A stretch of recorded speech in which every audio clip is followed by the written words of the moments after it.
Gently close your eyes.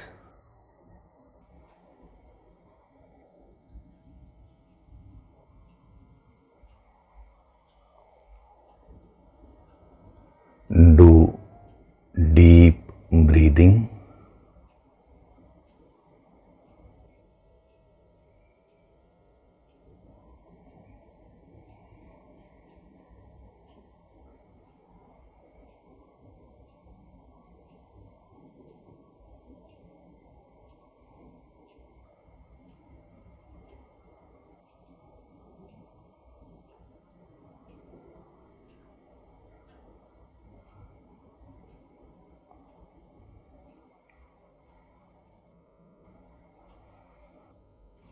We'll chant Om once together.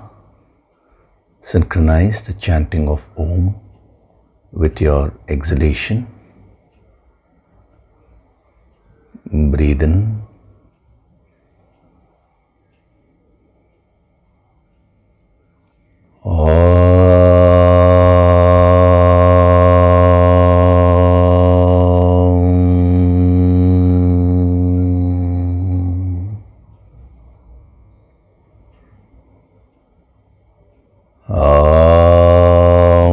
Sahana vavatu, sahanau bhunaktu, sahaviryam karavavahai, tejasvinavaditamastu ma vidvishavahai. Om Shanti, Shanti, Shanti.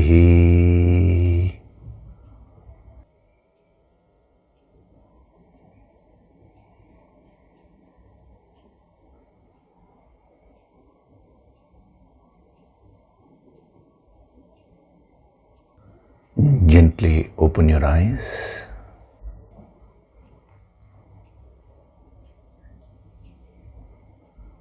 We'll chant from verses 68 to 72 of chapter 2.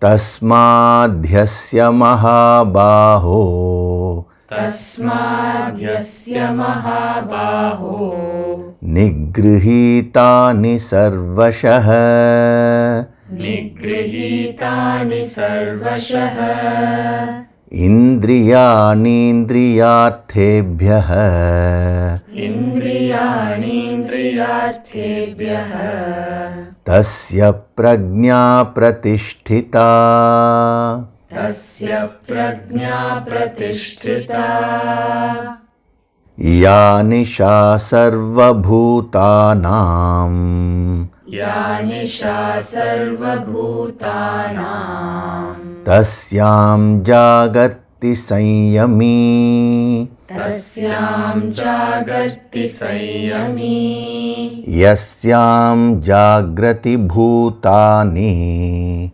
yasyam jagrati bhutani, sa nisha pashyato muneः, sa nisha pashyato muneः, आपूर्यमाणमचल प्रतिष्ठम्, आपूर्यमाणमचलप्रतिष्ठम्, समुद्रमापः प्रविशन्ति यद्वत्, समुद्रमापः प्रविशन्ति यद्वत्, तद्वत् कामायं प्रविशन्ति सर्वे, तद्वत् कामायं प्रविशन्ति सर्वे, स शान्तिमाप्नोति न कामकामी, स शान्तिमाप्नोति न कामकामी, विहाय कामान् यः सर्वान्, विहाय कामान्यः सर्वान्, पुमांश्चरति निःस्पृहः, पुमांश्चरति निःस्पृहः, निर्ममो निरहङ्कारः, निर्ममो निरहङ्कारः, स शान्तिमधिगच्छति, स शान्तिमधिगच्छति, एषा ब्राह्मी स्थितिः पार्थ, एषा ब्राह्मी स्थितिः partha nainam prapya vimuhyati nainam prapya vimuhyati stitva syamantakaalepi stitva syamantakaalepi brahma nirvana mrichati. brahma nirvana mrichati.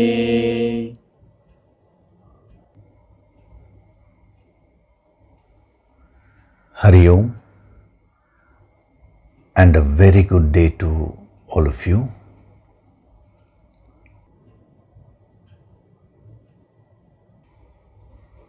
So we have been seeing verse number 68.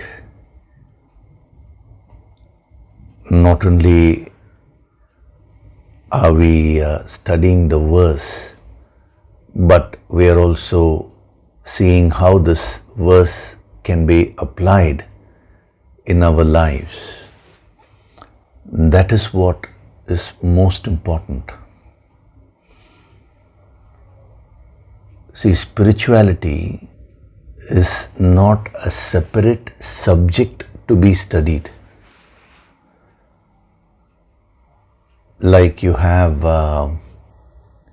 various subjects, you have science, you have commerce, you have arts. Within science also, you can take mathematics or you can specialize in physics. So there are various subjects. Now, when it comes to the study of the scriptures, unfortunately, people have taken this exactly how they have taken the study of other subjects. So you have a choice with respect to other subjects.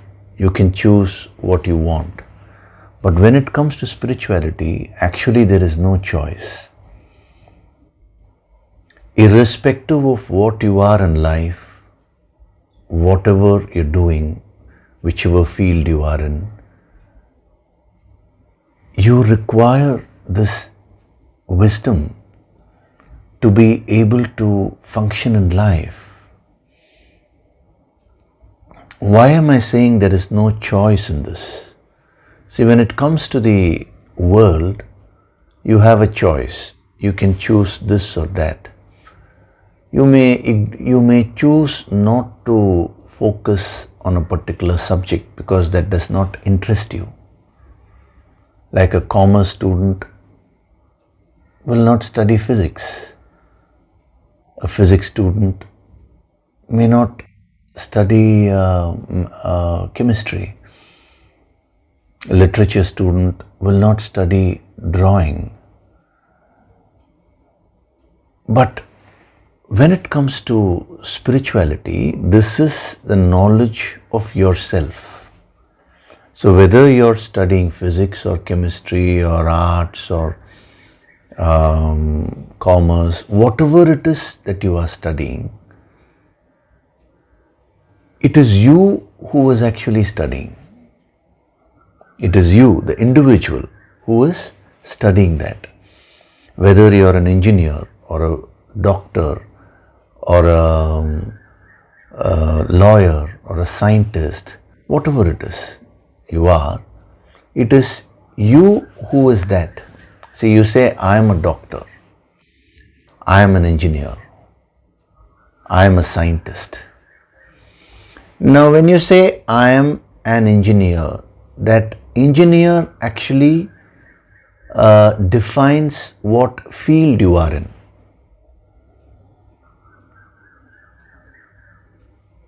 Engineering does not define you. It is a spiritual wisdom, the ancient wisdom, which deals with that I. Who are you? At the relative level, who are you? How do you perfect yourself? How do you bring out the inherent powers which are hidden within you? How do you use your mind effectively? How do you tap the deeper powers of the mind? And then at the absolute level, how do you become one with the infinite? Because you are the infinite. So this entire study is about yourself. So therefore, you have no choice. When it comes to other subjects, you can choose, should I know this or should I not know this? But when it comes to yourself, you actually don't have a choice. When you don't have full wisdom about yourself, your life will be riddled with stress and strain. So many people, when they study the scriptures also, when they study, for example, the Bhagavad Gita, they again study this like how they would study other subjects, as an external study. That is not prajna. See, the entire, this whole, the theme of these verses, from verses 54 till the end, is about Sthita Prajna, how a person gets established in that higher wisdom fully. So prajna or wisdom should not be confused with external information. You may learn all these verses as mere external information. Then you are again not studying yourself. You are only studying the verses. See, last week I told you, nigrihitani means slowly withdrawing your center from outside to, and shifting your center inside. And the deepest aspect of your personality is infinite. It's slowly withdrawing your consciousness from the finite and becoming one with the infinite. Now, when you study the Bhagavad Gita or any other scripture as an external text and stop with that, then you are really not shifting the center inwards. You are actually bringing another new center, which is knowledge, external knowledge, and you put your consciousness there. Those people may be very knowledgeable. They would have studied many texts, the scriptural texts. They'll be able to quote many verses. They'll be great scholars, pandits, But to be a scholar of the scriptures is one thing, and to have prajna, wisdom, is a totally different thing.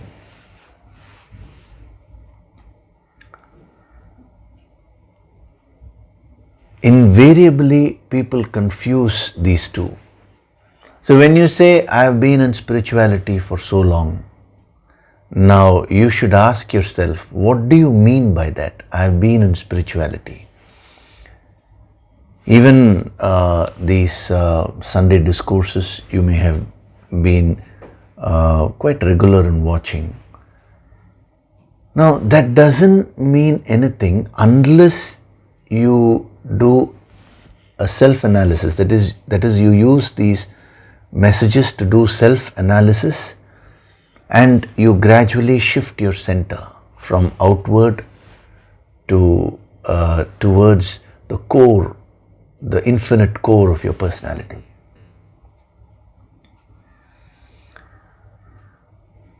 So, in most people, when they say that I have been in spirituality, they either mean external knowledge, or they mean external rituals, or they mean something like I've been going to a temple or a place of worship regularly. I've been doing these rituals, the pujas regularly. Now, all these things actually mean nothing if they are done merely externally.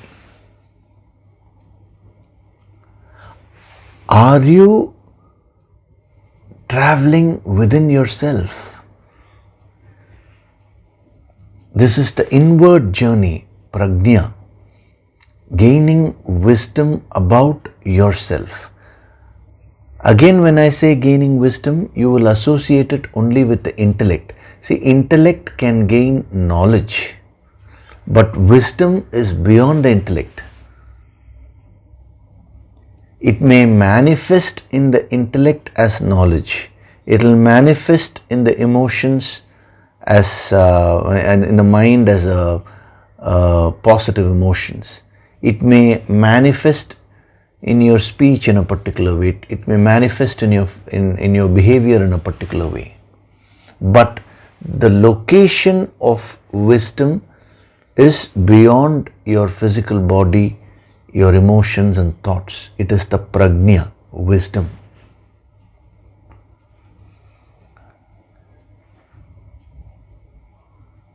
So in the first line, the key is that word nigrihitani, gradually withdrawing your center.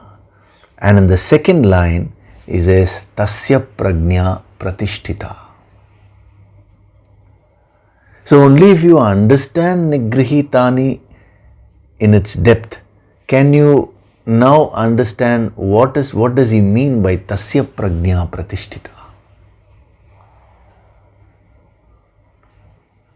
So last week I had given you a small homework, that is to analyze your life, analyze yourself and see where your center is. That is the most difficult thing, to find out what your center is. The reason why I'm saying it is most difficult is because your center actually determines how you think, how you feel, and how you act, how you speak, everything. That is the source of your expressions.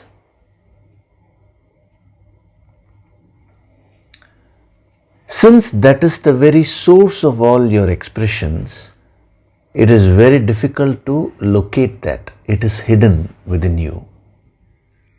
It is very subtle. The expressions can be easily noticed, but the source of those expressions is what is difficult to locate. That is why I wanted you to do that homework a little bit and come this week. I'll give you more tips, because tasya prajna pratishtita, actually his wisdom is established. When he says that, it actually gives us a lot of clues how to shift the center.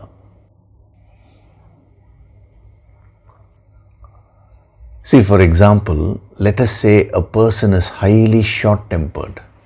He gets irritated and angry about every little thing which he does or which others do.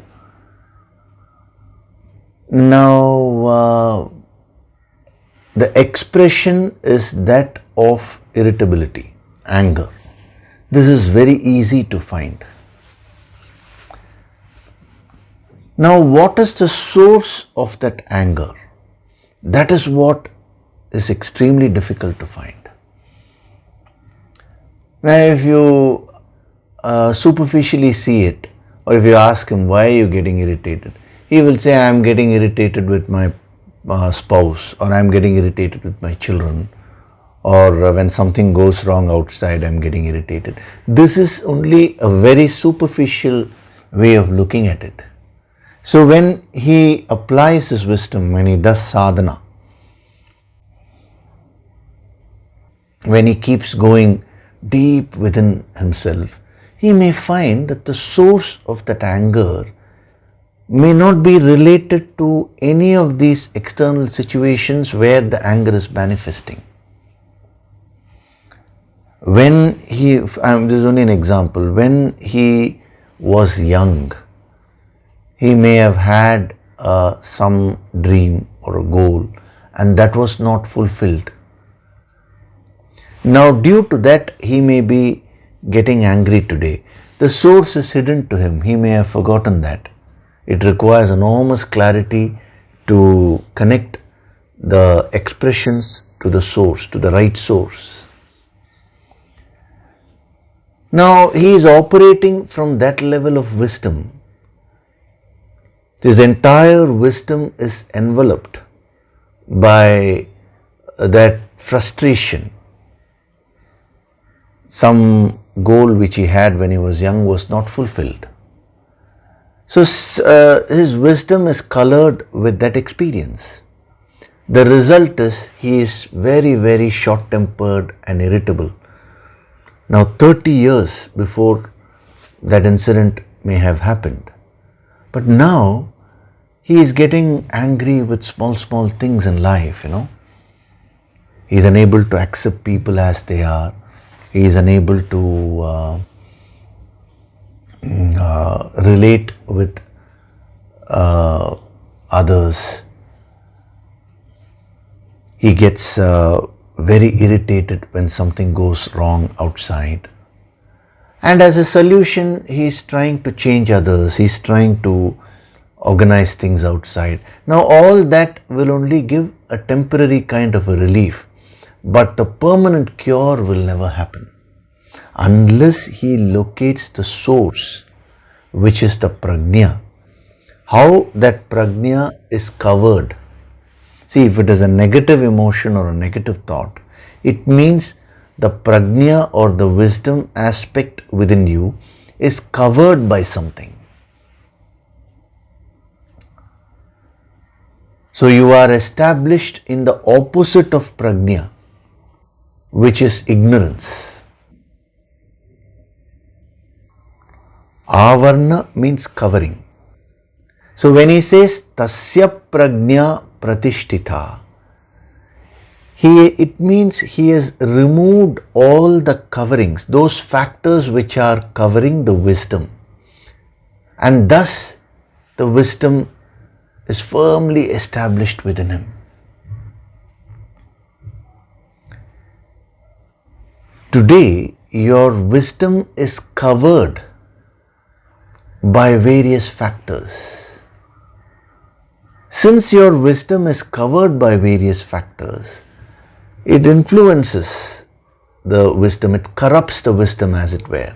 So when it manifests as thoughts, emotions, actions, speech and all that, they are all negative. It manifests as negative thoughts, negative emotions. The speech is not sweet. You may be very rude. Your behavior may not be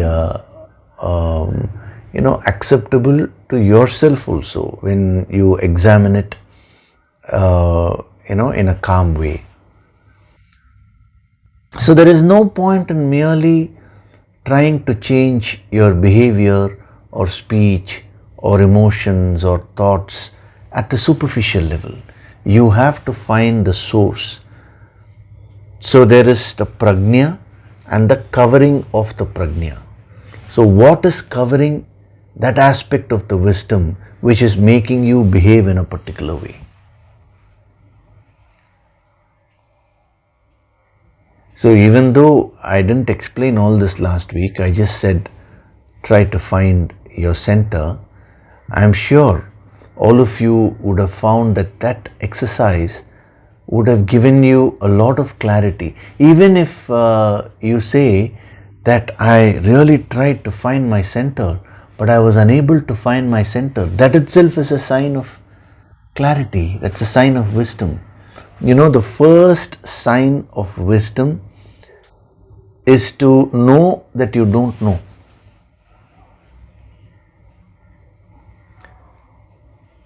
Ignorance actually makes you feel that you know, when you actually don't know.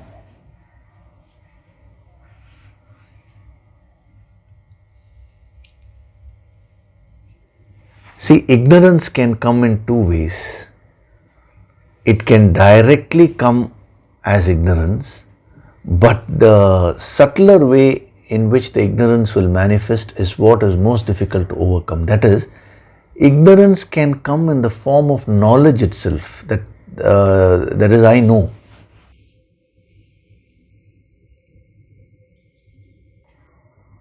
See, supposing you want to know how how creation is happening. So let us say you take a particular thing like how a baby is born. Now, if you go very, very deep into that question, actually you are asking the very source of creation, which is mukshatva, which is a spiritual question. But when an external knowledge is given to you that baby is born because of the fusion of the sperm and the egg, now immediately you are satisfied with that answer. You say, now I know how a baby is born. But do you really know? Who created the sperm? Who created the egg? And who created this law that the sperm and egg should fuse? You actually don't know. So when you gain external knowledge, what happens is you get into an illusion that you know.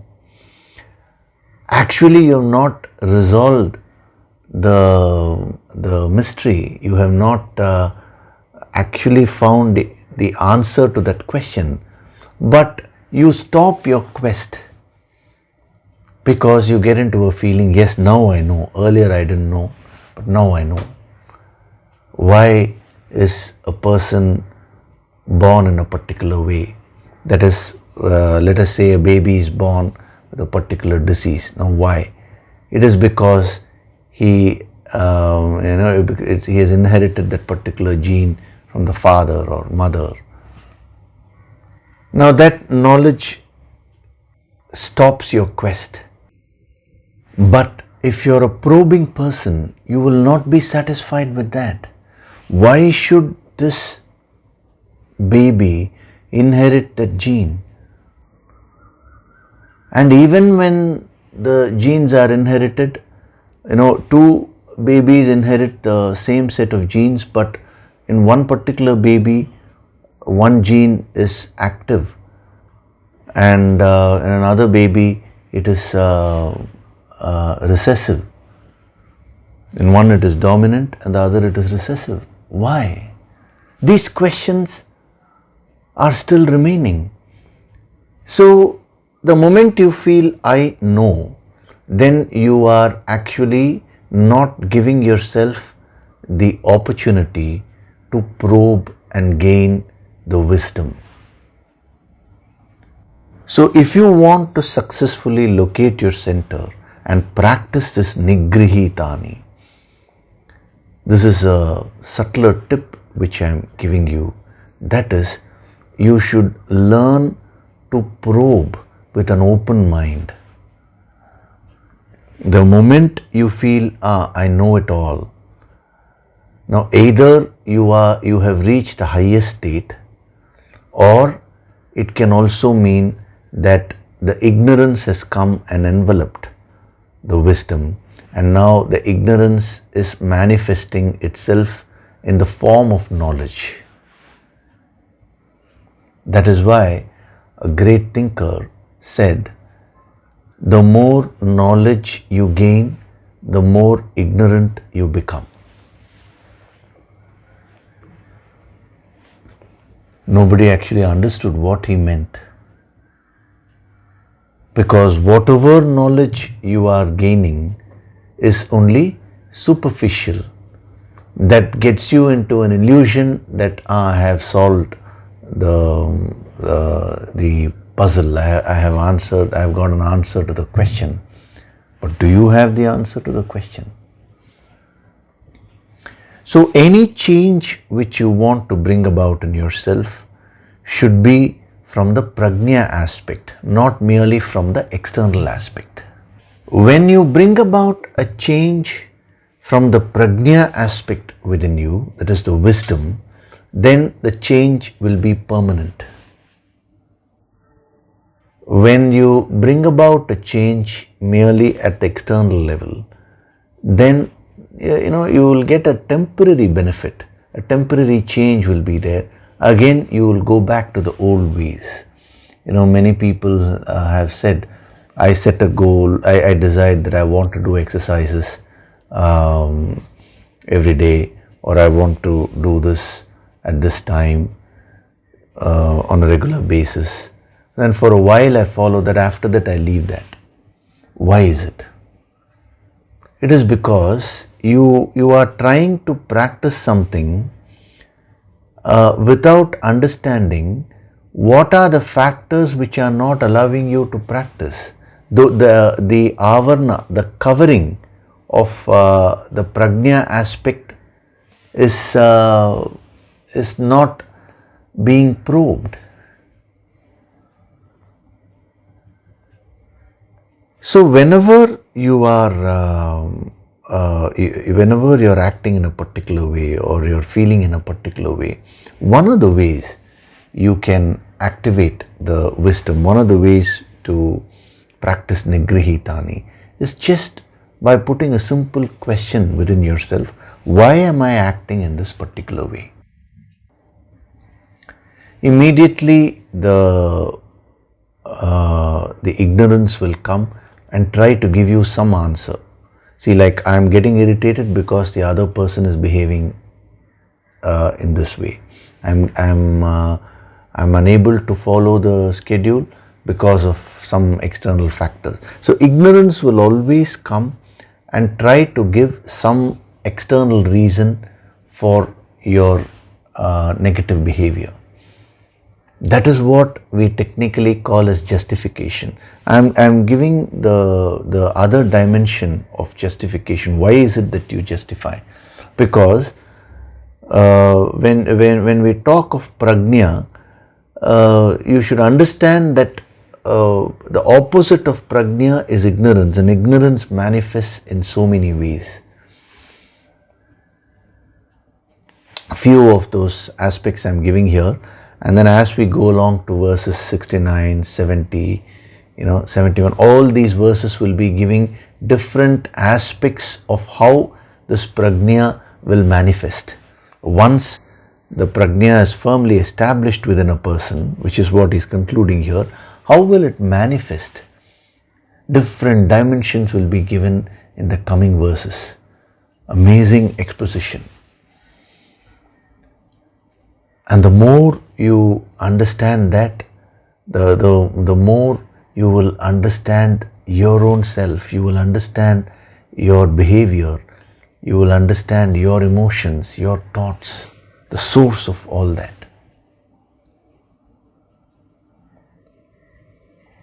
So, nigrihitani sarvashah tasya prajna pratishtita. I am just leaving indriyani indriyartebhyah. That is also there. But I am straight away going. I want you to move from nigrihitani to tasya prajna pratishtita. So, tasya prajna pratishtita is an amazing construction where he says his wisdom is established, that person's wisdom is established. Now, if you were to carefully read that, normally what is the phrase which we use? We always say you should get established in the wisdom, isn't it? But here he is saying that person's wisdom is established. He is not saying in what. He is only saying that person's wisdom is pratishtita, means well established, well rooted. There is a very, very deep message embedded there. When you start doing your sadhana, now you have identified, that is, your consciousness is identified with the finite. Therefore, you are trying to get established in the higher wisdom. This is the first step. But as you do your sadhana, now your consciousness is drawn from outside to inside. That is the nigrihitani. So when you keep on doing the sadhana, now you withdraw your consciousness from outside, you shift the center from outside to inside, and you keep traveling within yourself. Finally, you get firmly established in the infinite. Now, once you get connected with the infinite, thereafter, it is wrong to say that you are established in the wisdom. It is the wisdom which is established in you, because you are the infinite. See, when we talk of prajna, prajna is always existing in the infinite, not in the finite aspect.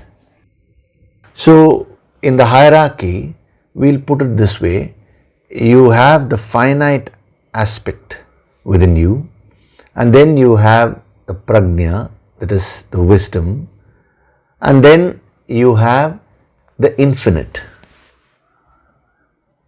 Now, when your consciousness is pegged onto the finite aspect within you, then the sadhana is to try and gain wisdom, try and get established in the prajna aspect. You will keep on slipping. You will do the sadhana, you will be doing the yoga sankirtan. For a few days everything will be going on fine. But then suddenly some disturbance outside can take you off balance, because your center is still something outside you. And then again you get back, you say, fine, I slipped up here, but let me do my sadhana. So you continue doing your sadhana. It's an effort to get established in the prajna aspect, to shift your center from outside to inside. But here he is talking about the person who has crossed over, who has become one with the infinite, which is higher than the prajna. So once this person has become one with the infinite, thereafter he doesn't need to bother about prajna, the wisdom. He doesn't need to put in any effort to try and be established in the wisdom, or to try and maintain the wisdom. The wisdom is permanently established in that person, because that person is no longer finite. That person has become the infinite. So where is the prajna established? The prajna is established in the infinite. So instead of directly saying that this person has got connected with the infinite, he is indirectly saying that. He says, Tasya prajna pratishtita, this person's wisdom is established. See, when we say sthita prajna, we always talk of a person who is firmly established in the infinite. Now, that does not give the full picture. So in order to explain it in a more deep way, in order to make you use the yogic approach and start probing, now he changes the construction and he says Tasya prajna pratishtita. He did use the same construction earlier also, but at that time I didn't fully explain this. Because that was the starting, when he was talking about samharate and all that, he said Tasya prajna pratishtita. But now you are more prepared to understand this construction. So your sadhana, initial sadhana, is to get established in the infinite. You will keep on, to get established in the wisdom. You will keep on slipping. The reason why you are slipping is because you have not got established, you have not got connected with the infinite. So you should not get frustrated. Every sadhak, goes through a lot of frustrations because, as a sadhak, you set your standards very high. This is quite normal. You say, I want to become a sthita prajna, I want to become perfect. And then you do your sadhana. For a while, everything is going on fine. Suddenly you lose control. Suddenly something goes wrong. Then you become very depressed, you become frustrated. Why is it that in spite of doing my sadhana for so long, for so many months, for so many years, some challenge came and disturbed me? Why? This question often comes to a sadhak's mind. Some people get so frustrated that they leave the sadhana. No.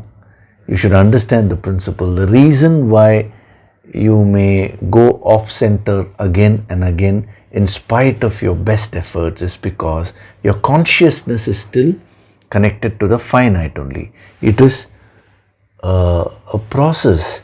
It takes time. But once you get established in the infinite, that is, once you get connected with the infinite, thereafter, he says, your transformation is permanent. The tasya prajna pratishtita.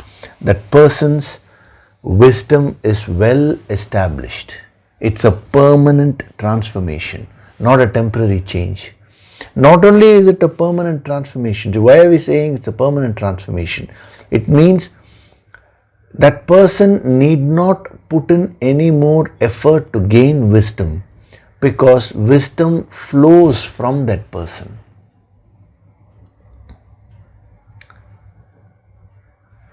Prajna actually flows from the infinite, and when this person has become the infinite, then prajna itself flows from him.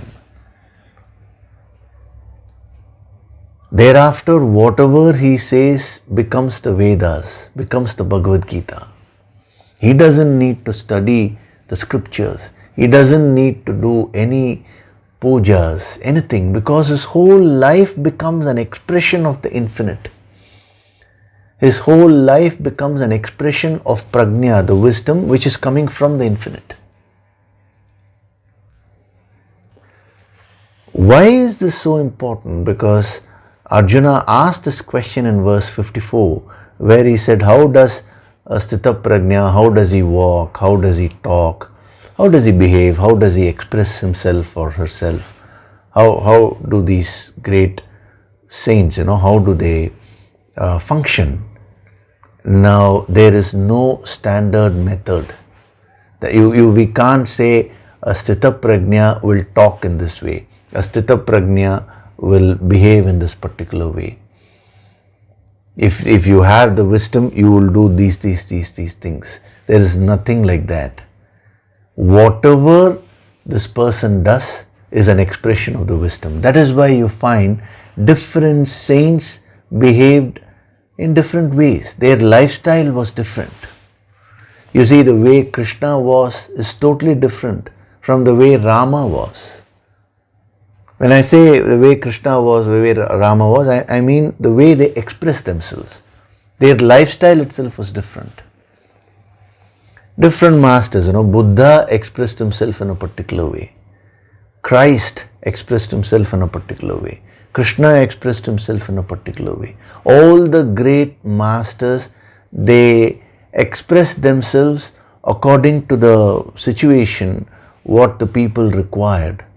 But they were all established in the same prajna, in the same wisdom, because they were actually connected with the infinite, and that wisdom was flowing from that infinite.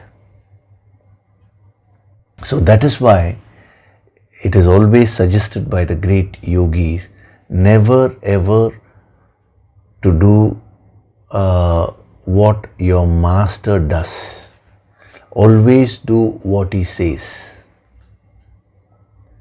Because he may do one thing today, and then he may do something opposite of that tomorrow. You will get totally confused. But whatever he does, it will be coming from the wisdom. One day you may find him eating a lot of sweets. Now you may think, okay, my master himself is eating, so let me also indulge in sweets. But then next day he may go into full fasting also. Now you will not be able to do the other extreme. See, this happened with Adi Shankaracharya. He was walking and some of the disciples were just following whatever he was doing. If he sat somewhere, they also sat. If he walked, they also walked along with him. So he was watching this. If he drank water, they also drank water. That is a very foolish thing to do, to try and follow whatever the master does, So then what he did is, he used his yogic powers, and one day there was a hot iron and he went and put his hand, he held the iron piece with his hand. And when he did that, the students were stunned. And then he took his hand and he looked at the students. He said, all along you've been doing everything which I did. So do this. Then it dawned upon them. See, this was a practical way of teaching, Many a times masters teach in a very practical way. Sometimes they may explain, sometimes without any explanation, through actions they may teach something. So never ever do what the master does.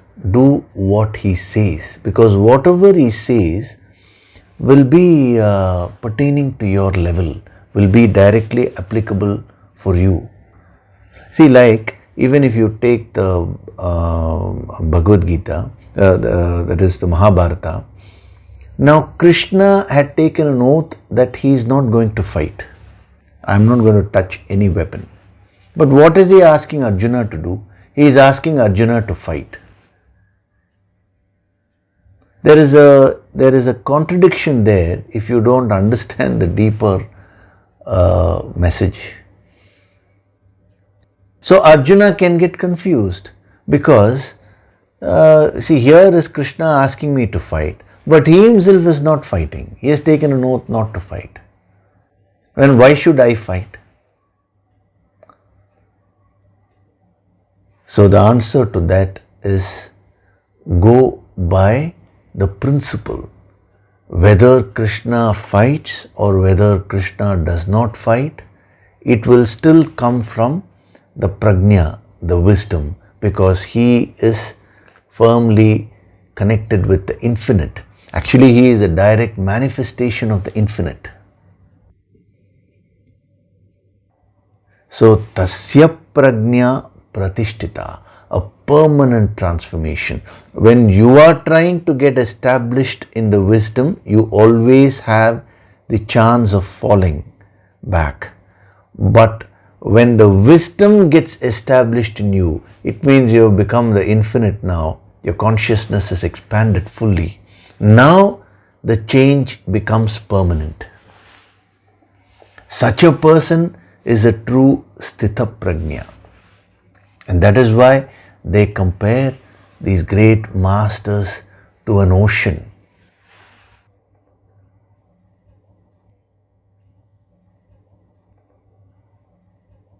See, it was very interesting. There was a man who attended one of the Gita lectures long back.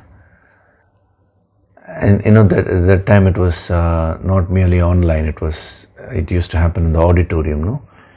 But this happened several years back. So he had come from Delhi to Chennai and he happened to know about these sessions, so he came. He came a bit late, and towards the end we used to have some bhajans, sankirtan, and then the meditation. So when he came, the bhajan session started. He came late that day. And then after that, he went back to Delhi. Now, later, he called some of the organizers, some of the sadhaks, and he was asking many questions. And what was interesting was, the impression which he had formed was that this person, that is, he is referring to Yogishri. He says Yogishri is a bhakta. Because he saw, he attended the bhajan session, so immediately his mind concluded. He said it was so wonderful, the bhajans were so wonderful, and even I am also going to do Sankirtan every day because I think that is the core message of Yogishri. So then the organizers had to tell him that you should attend all the sessions, only then you will get the full wisdom. You cannot compartmentalize a master based on one expression. If you compartmentalize like that, your understanding will become very limited. The result of that will be you will never expand your personality. So when you see a master singing bhajans, of course, he will be melting in that emotion, that devotion. He will, because he is expressing bhakti yoga. When you see the master analyzing, it will be razor sharp analysis. He will look like a jnani. When you see a master guiding in meditation, he will look like a dhyana yogi, a person who was firmly established in dhyana. Now, what is he? He is everything and he is nothing. He is actually the infinite. The prajna itself is a manifestation of the infinite. And then your thoughts, emotions, behavior, everything, they are all further manifestations of the prajna. So if you want to truly become a sthita prajna, the path is this nigrihitani, that is moving from the finite to the prajna and then moving from prajna to the infinite. And once you become one with the infinite, thereafter you will never ever fall back.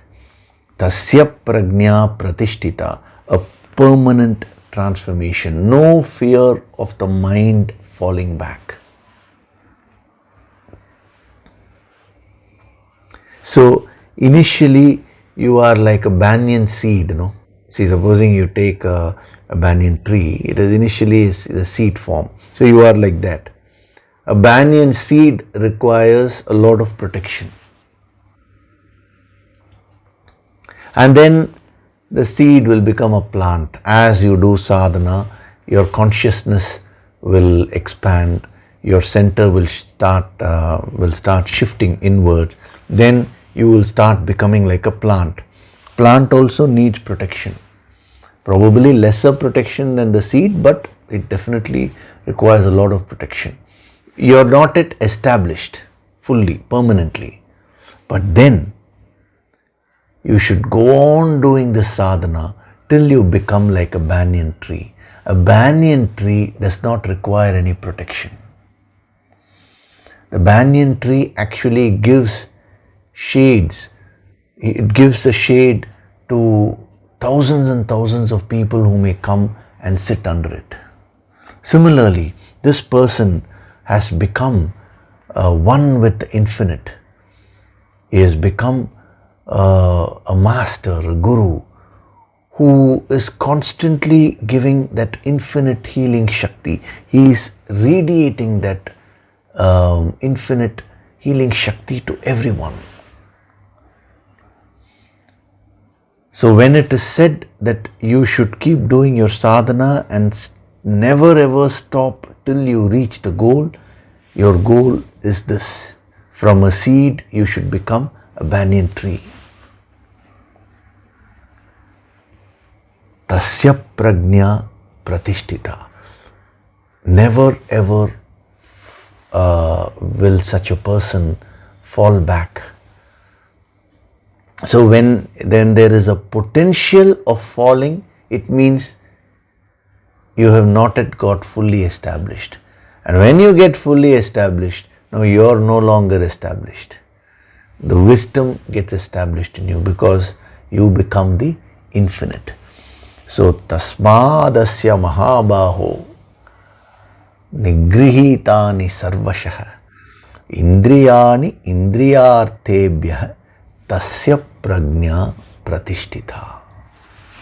What a powerful verse this is, See, now I deliberately read the Sanskrit portion because you're fully prepared. Even as the verse is being read out, you can feel the energy, the power behind this verse. Okay, so now we will go to verse number 69. We'll start it today because the verse number 69, 70, all these are going to be an expansion of this phrase tasya prajna pratishtita. So as we go there, we will be seeing how this is applicable, because once you get established in the infinite, that is, once you have got enlightened, thereafter the prajna which is established in the infinite, how does it function?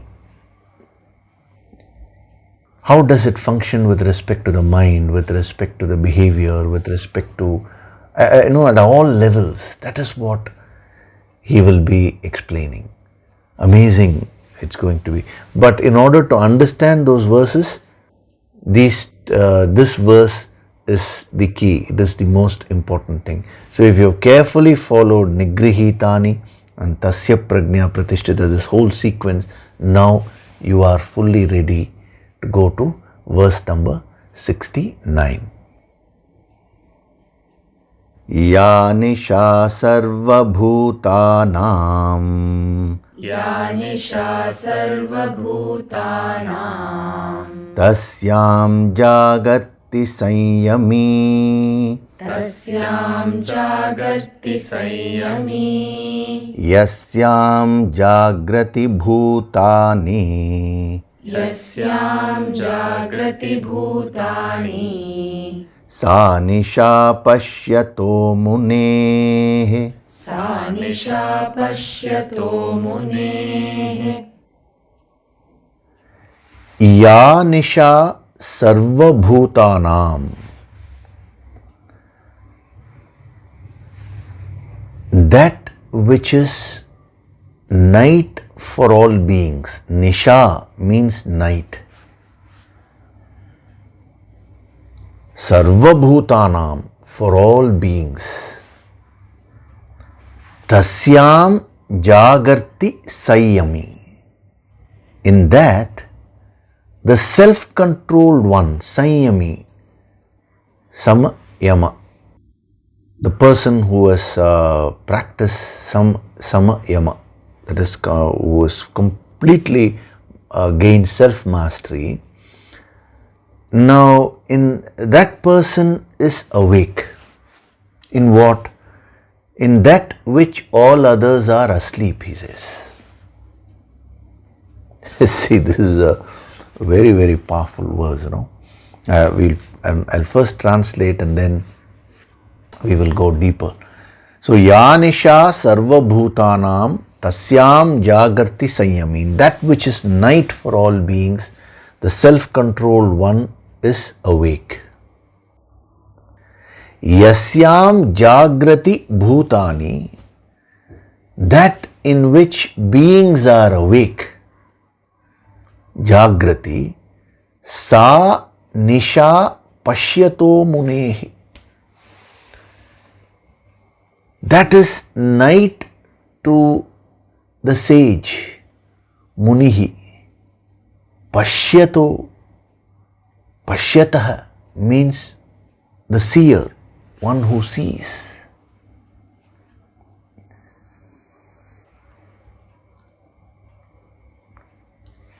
So in that which is night for all beings, the self-controlled one is awake. That in which beings are awake is night to the sage who sees. This is the typical style of the Shastras or the scriptures, where there is a mystery in this verse. That when people are awake, this person is sleeping. Some people take it literally like that. If you take it literally, then whenever others are sleeping, he is awake. Whenever others are awake, he is sleeping. It is not so simple that way. So this verse is a very mysterious verse. See, he is deliberately increasing the mystery. The reason is he wants to destroy your ego. He wants to destroy the feeling which you have that I know. See, till we come to the prajna stage, it is fine. But once you come to the infinite, when you are trying to get established in the wisdom, that is different, that is relative. But when he says the wisdom is established in you, tasya prajna pratishthitam, now this is the supreme state of self-realization or God realization which he's talking about. There, if you bring in your limited concepts, your ego, the feeling that I know, you cannot really understand anything. You will not get to the spirit of what these masters are trying to convey. See, remember one thing, finite can be conveyed in words. The infinite cannot be conveyed in words because words are gross, they are finite. How can the infinite be conveyed in words? How can it be conveyed in mere emotions and thoughts? They are all finite. So when it comes to the infinite, you have to drop all the words, you have to drop all your emotions, all your thoughts. Then what remains will be the infinite. So he is actually trying to do the impossible. He is trying to give you the glimpse of the infinite through words. Is it possible? No. Then how is he trying to do that? He is attracting you through the words, and then he is forcing you, he is pushing you to go beyond the words into that unknown realm. That is why he is increasing the mystery. In the Upanishads, they always use the language of contradictions. When he is explaining that infinite, it is the infinite that is far. And then very next statement says that is near. So you will get confused. The very word in Tamil language, kadavul means God. Kada means ellavatrayum kadandu iruppavan. Means that which is beyond everything. Kadandu means beyond. Vul means inside. That which is inside everything. So kadavul itself, that combination, kada and vul, it is a contradiction. Kadavul means ellavatrayum kadandiruppavan, ellavatrul ullilum iruppavan.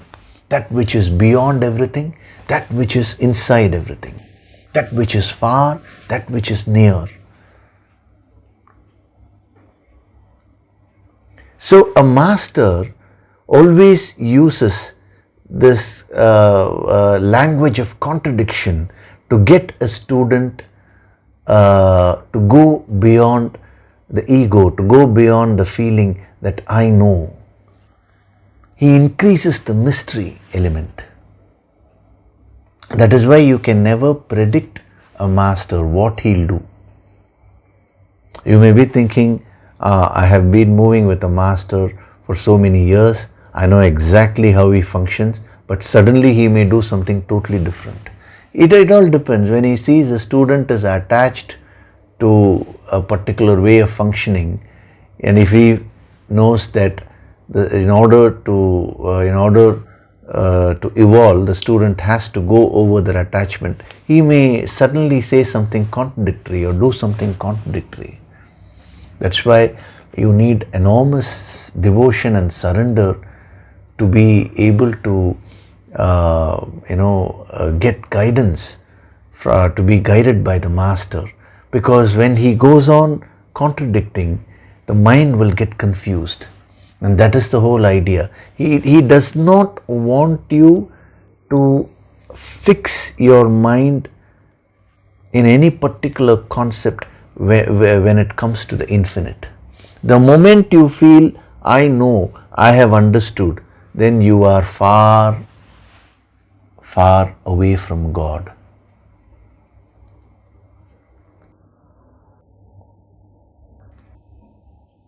When you say, I have understood, it is the ego which is saying. It is the intellect which is coming out of the ego which is saying, and the intellect itself is finite. How can the finite understand the infinite? So even before we get on with these verses, starting from verse 69, the prima facie, what strikes you is that the mystery element which he is adding. See, till now it looked like he was talking logically, but suddenly in this verse he is stepping up the level.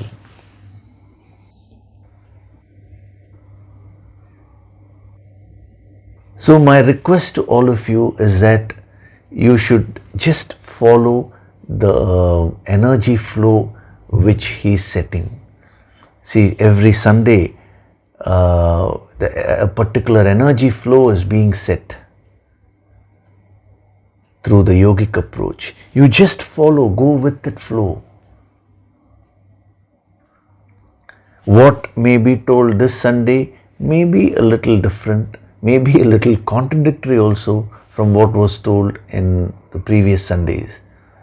It doesn't matter, because that was said in a particular context and this is being said in a different context. We are now moving from the known to the unknown. It is like jumping from the top of a tree onto the sky, which is unknown. So when you get into the realm of unknown, you have to drop everything which you know. You should have the courage to do that. When the mystery element is something which you awaken within you, you will become well prepared for the higher meditations, because in the higher, the deeper and deeper you go into meditation, the higher you evolve, you will find every day will be a mystery. No experience will remain the same.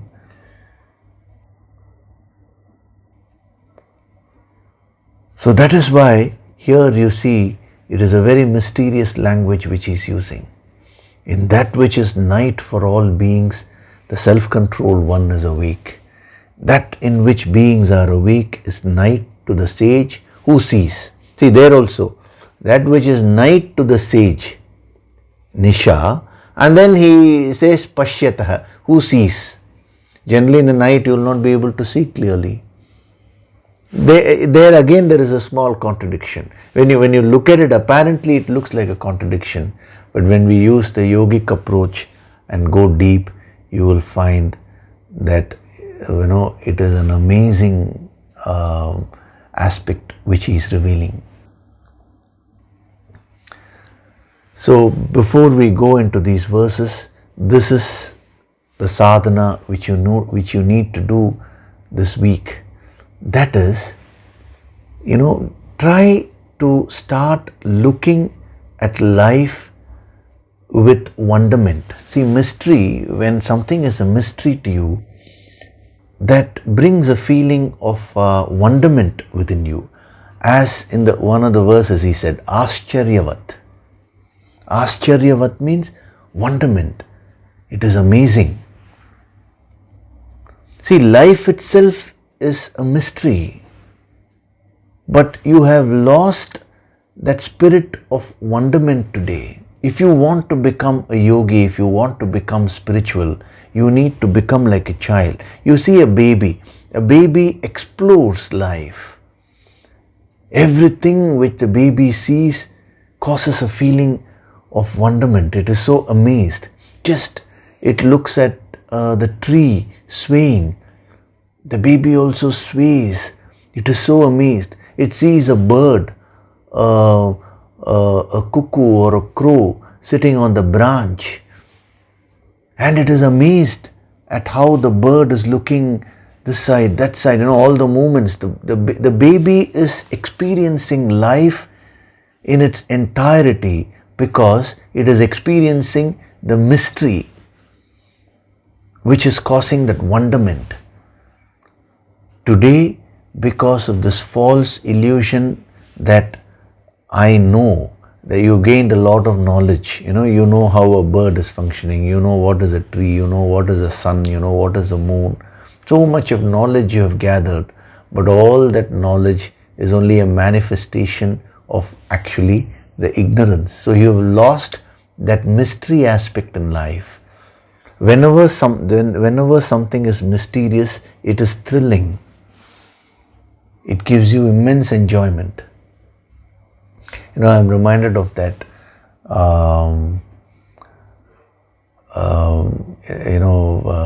the poem which we read, when you in the kindergarten, one of the first rhyme which they taught us, where it is said, twinkle, twinkle, little star, how I wonder what you are.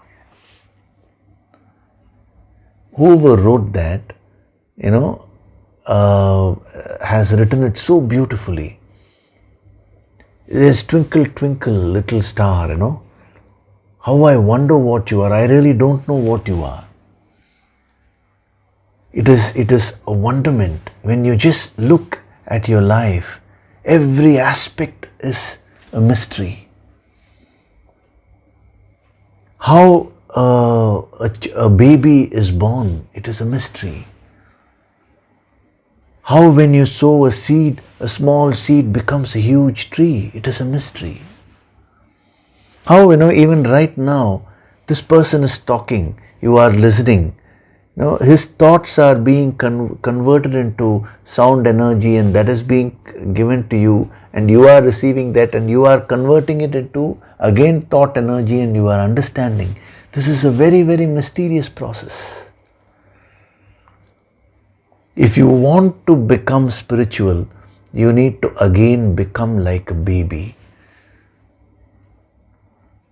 A yogi is one who sees the entire life as a mystery. The moment you start seeing the mysterious element in your life, you will start bowing down to that infinite. When you feel, I know everything, then you are getting disconnected from the infinite. The way to gain the prajna is not to gain more and more knowledge externally, but it is going into the depth. A person who sees the mystery behind this life, that person is a person who has wisdom. That is why I sometimes, admire the scientists, because a scientist, in whichever aspect of science, whether it's biology or physics or whatever it is, when they try to unravel the mysteries of the universe, the more they unravel, actually more doors are opened. They are in a great position to get into spirituality.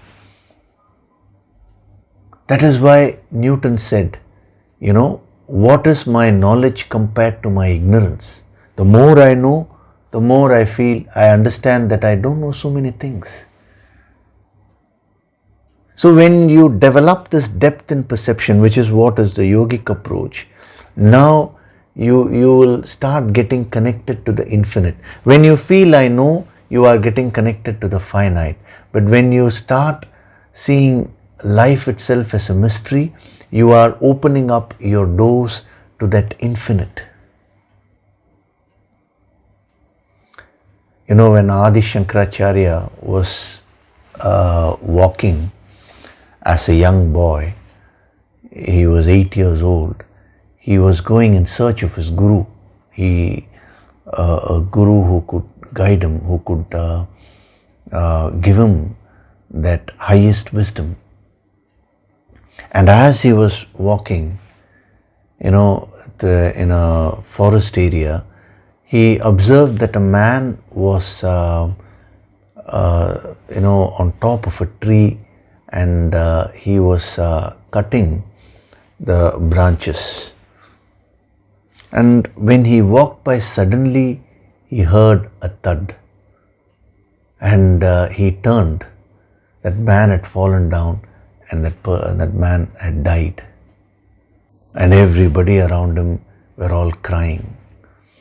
Just as he was walking, just a few minutes back, he was there cutting, and they were all singing, and they were so happy. And next second, that person had died, and everyone was crying. So immediately Adi Shankaracharya was reminded of that verse from the Bhagavad Gita. It comes later on, in the Vishwarupa Darshana chapter. I think it's chapter 11, where when Arjuna suddenly sees Krishna's universal form, now that he gets a vision of what the infinite is, the glimpse.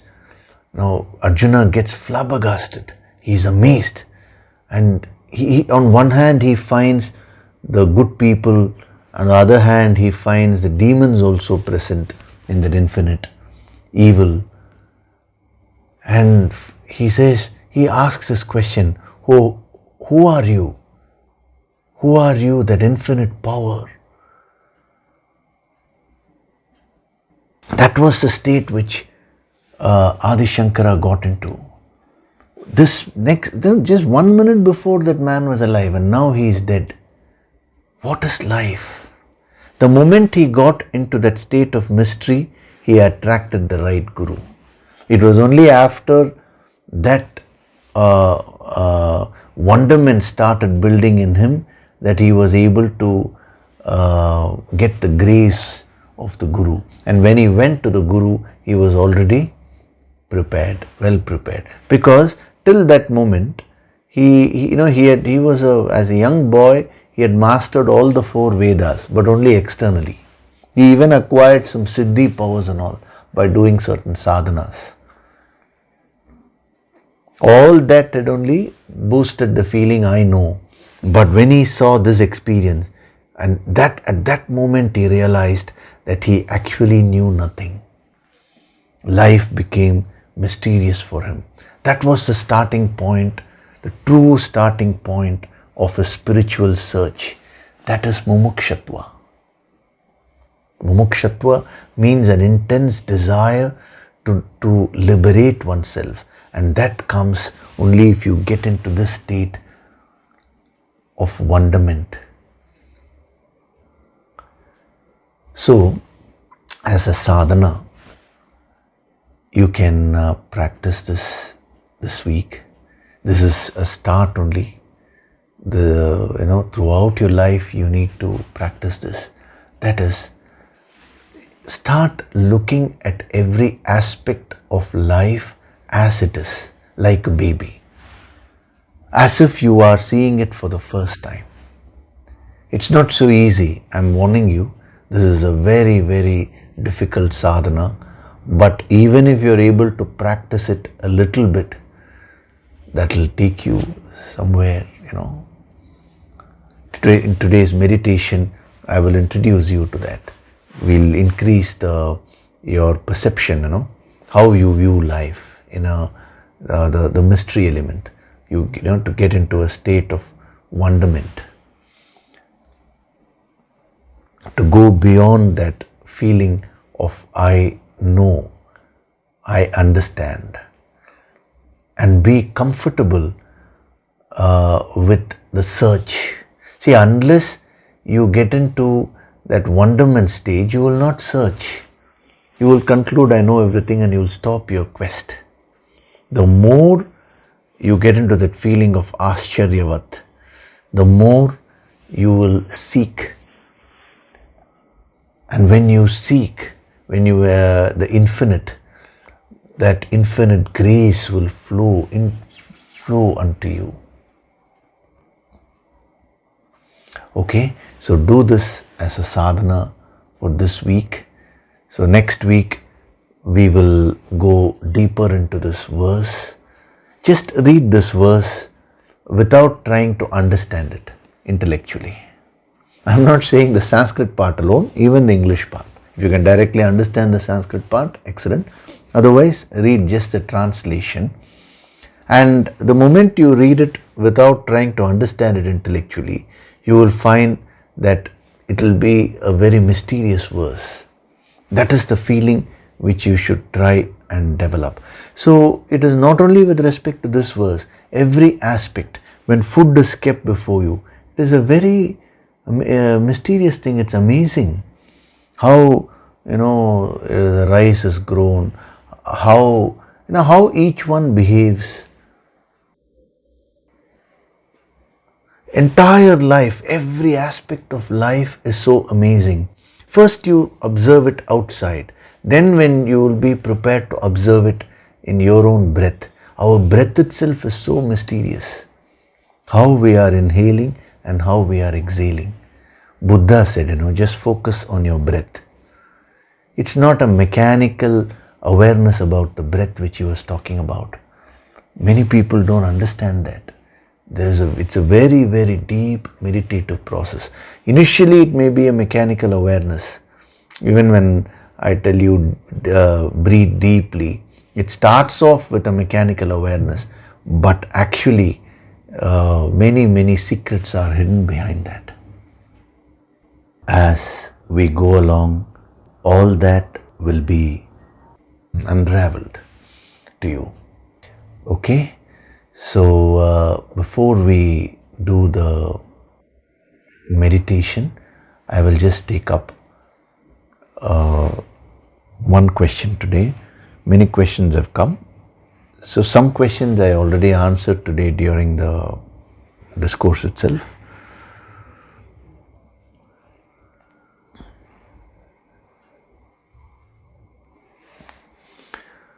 So this question has been asked by Venkatesh ji.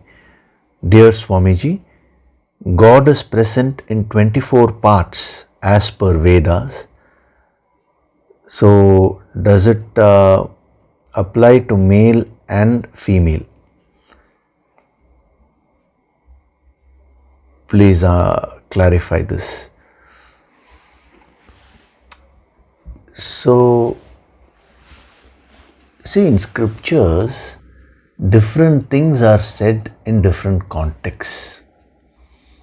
That is why you require the guidance of a master. This yogic approach alone will help you to understand the deeper import of the scriptures. So, if it is said God is present in 24 parts of the body and all that, that is in a particular context. Now, elsewhere in the same Vedas, it is mentioned that God is one. There are no parts at all. Now, if you read that, you will get totally confused. That's what I told you. They will contradict themselves because they don't want you to get fixed with any concept. See, I'll give you an answer. First of all, God cannot be restricted to 24 parts and all that. God is the infinite. Infinite cannot be divided at all. Even in mathematics we say, no. What is infinite by any number? There is you cannot divide the infinite. This is the first thing which you need to understand. When they say infinite cannot be divided, it means God is present everywhere in everything. In the smallest of the subatomic particles, that infinite is present. It is present within, it is present beyond everything. Kadavul, that which is beyond everything.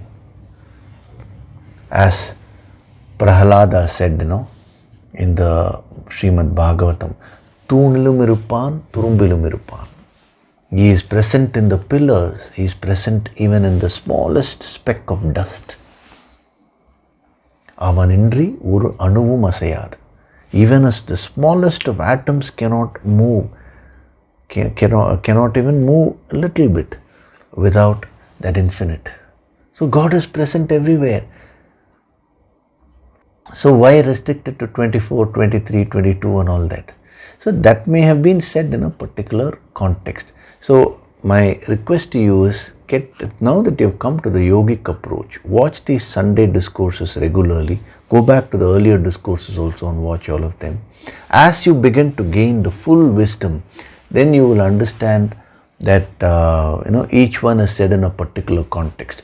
To give you a relative answer, very simple. Supposing you take a paper, I give you a paper and I ask you to cut it into 4 parts. Now you will cut it into 4 parts. Now then I tell you cut it into 8 parts. Now immediately you can cut the same paper into 8 parts also. Now instead of 8 parts, if I told you cut it into 16 parts, now you will be able to cut it into 16 parts. 24 parts, you will be able to cut it into 24 parts. Now if I tell you cut it into 2 parts, that also you will be able to do. So is the paper 1? Yes, initially the paper was 1. Then when you divide it into 2, it became 2. When you divide it into 4, it became 4. Now which one is true? Does the paper have 2 parts or 4 parts or 8 or 16 or 24? How many parts does the paper have? If that question is asked, what is your answer? Any number of parts. It is your convenience only. So, in order to explain a particular concept like the Sankhya Yoga, they divided, Kapila, the great Kapila Muni, he divided the whole world into 24 parts, and the 25th part, the final part is God. But elsewhere you find they have divided into 18 parts. In some other context they have divided into 5 parts, 7 parts, like that, So it all depends upon the context. So if you get stuck with the words, you will not be able to understand the essence of it. So remember this paper example, it becomes very easy. So primarily, God cannot be divided at all. It is to explain certain concepts in a particular context, they may have said that. So is it present in male and female? When God is present everywhere, this question itself doesn't arise.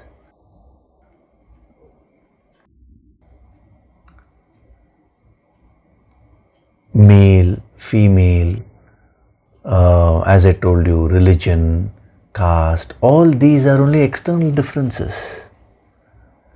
When you go to the soul, what male, what female? There is no male, no female there. So kindly come out of these limited concepts. See, what I am giving you is the highest wisdom. So once you get into this, all these doubts will get clarified on their own. You don't need to worry at all. Okay? So now we will do the meditation. Sit in a relaxed way. Gently close your eyes.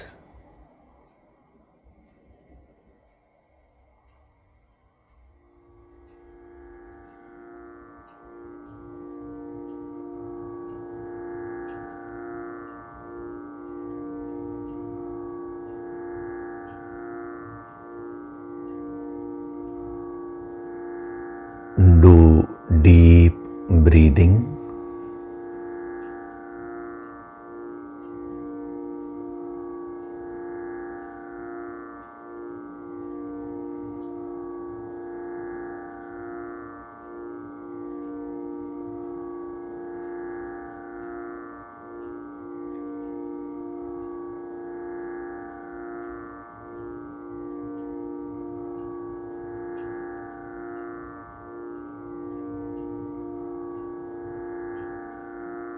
get into a state of total relaxation.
I let go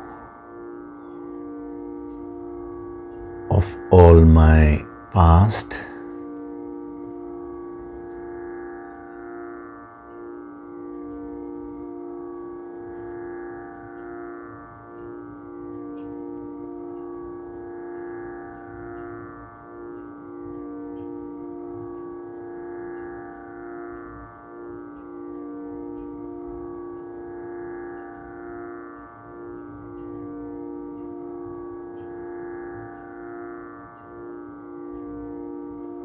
I let go of the ego that I know.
I am in a state of total emptiness.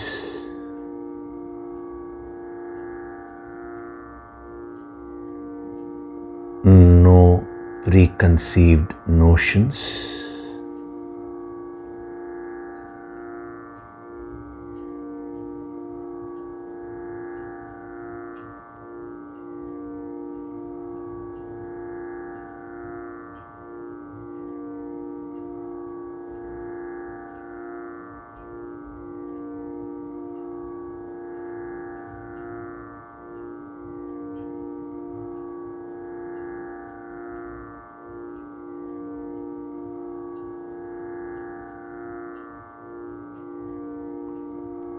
I examine my own life.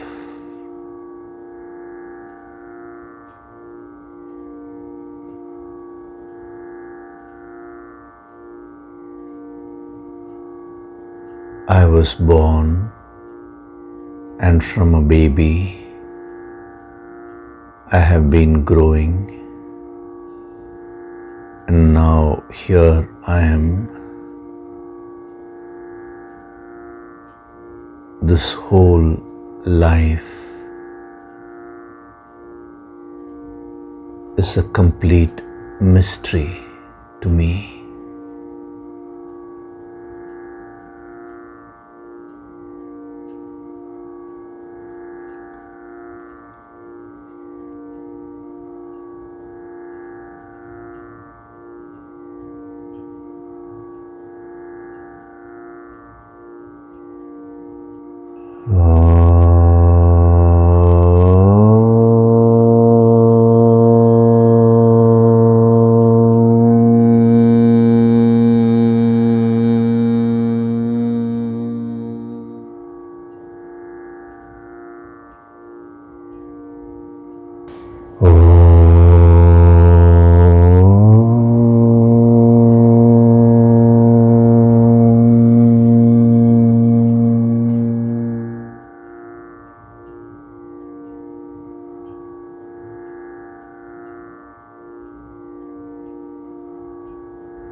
I am aware of the breathing which is happening.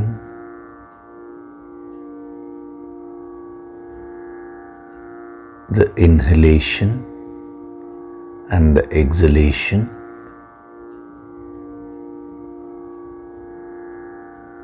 It is a very mysterious process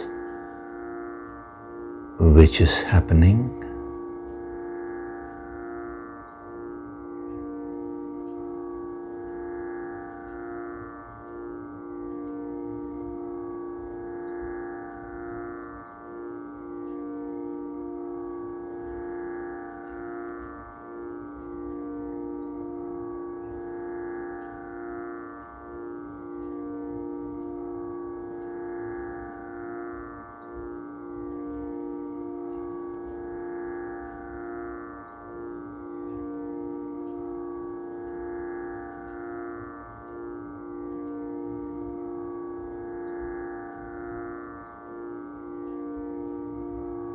Who am I?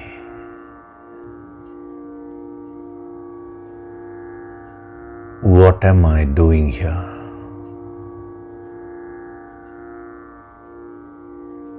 What is it that I am seeking in life?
I request the Guru Shakti to guide me and help me find my purpose in life.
Offer your gratitude to God Supreme.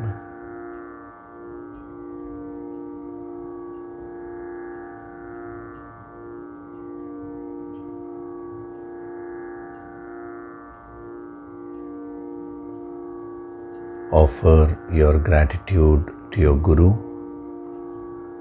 and all the holy masters.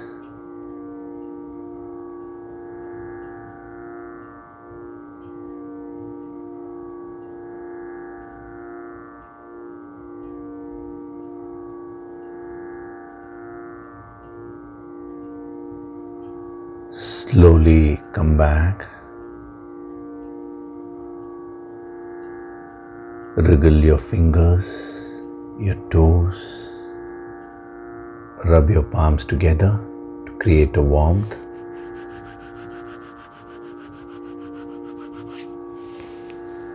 Cup your eyes with your palms.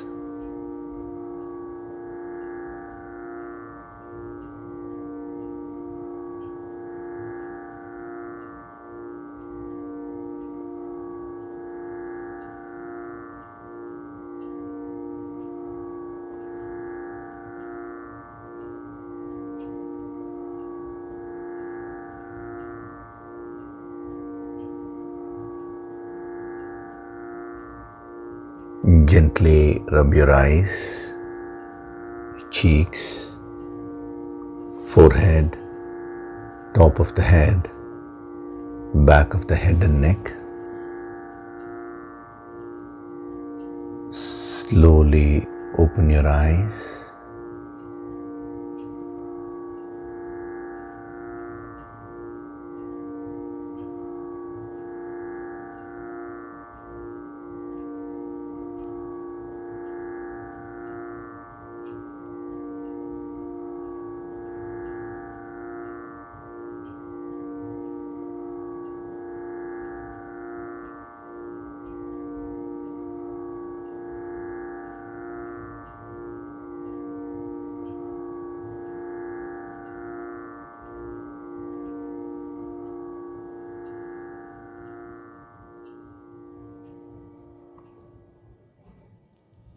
Welcome back.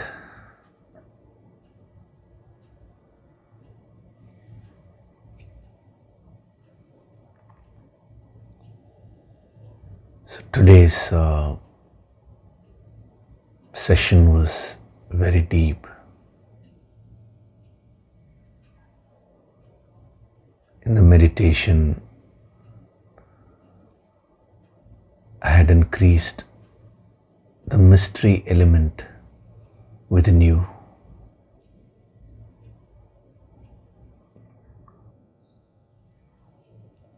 You know, when you examine life as it is without your preconceived notions, that is when you can actually gain true prajna, true wisdom.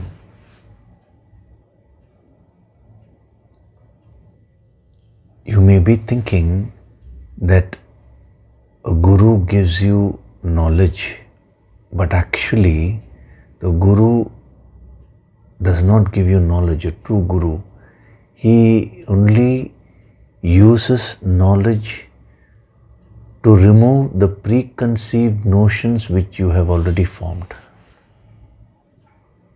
to destroy all your conditioning. This process of knowledge, bhakti, karma, all these things may be given. But as your conditioning drops, you become more and more unconditioned. That is when you are exposed to the prajna aspect within you. So do that sadhana which I told you. This meditation is only to help you. The seeds were sown, you know.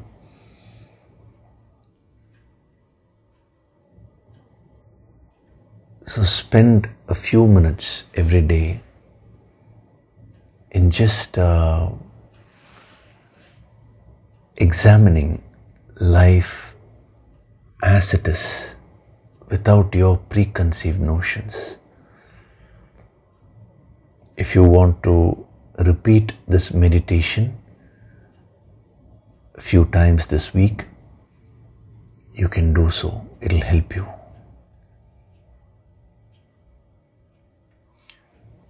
This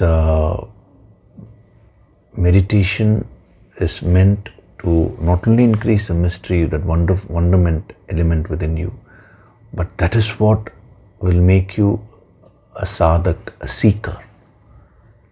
Only when your mumukshatva increases will you be ready to receive more energy, more wisdom.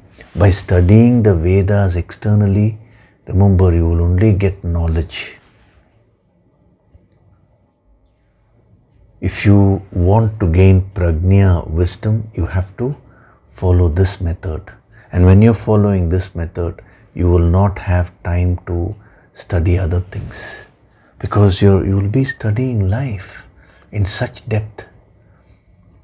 Where will you have the time for superficial things? Okay, so next week we'll be going into more depth. I've increased the energy a bit today, so in case some of you may be feeling very, very deep today, you feel like taking some rest, you kindly do so. And don't leave your daily sadhana, and don't leave the practical application also in your work and all that, because sometimes when I'm trying to raise the consciousness, you may slip into a slight imbalance. That is, when you're so deeply engrossed in these things, you may lose sight of practicality. So that is just a small word of caution which I'm giving you. Do whatever your duties are as perfectly as possible with full enthusiasm, and also do the sadhana which I told you. Already put the seeds. This is the base.